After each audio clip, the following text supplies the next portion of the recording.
Reverse Flash is the pettiest character in fiction. The amount of effort he puts in just to torment Barry Allen exceeds anything I've seen any other character do in any other medium. All because Barry saved the day in the future when Thawne was supposed to. Sure, that was a dick move in his eyes, but bro just does it for the love of the game now. The most obvious is that Reverse Flash went back in time and killed Barry's mother and then framed his father for the murder, sending Barry's dad to prison, causing him to basically grow up an orphan. Next is, because of what happened to his parents, Barry didn't have many friends during his childhood, but one person who was consistently his friend and was a bright spot in his life was Doug. Doug was a boy who really got along with Barry and they shared similar interests, the biggest of which was comic books.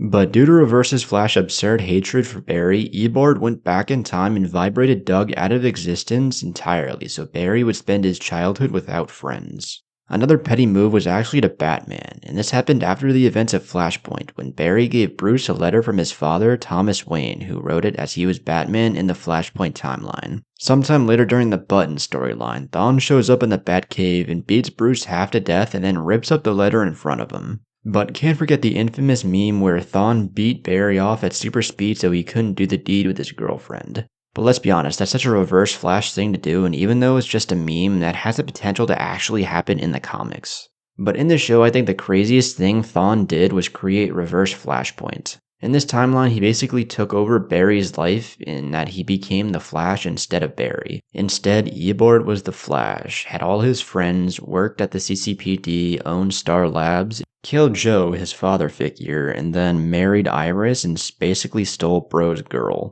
But not only that, in order to have a villain, he fucking made Barry the Reverse Flash of this timeline. Again, all because Bro stole his thunder in the future. The only other character that really comes close to this level of pettiness for a character is Sabretooth and his hatred for Wolverine.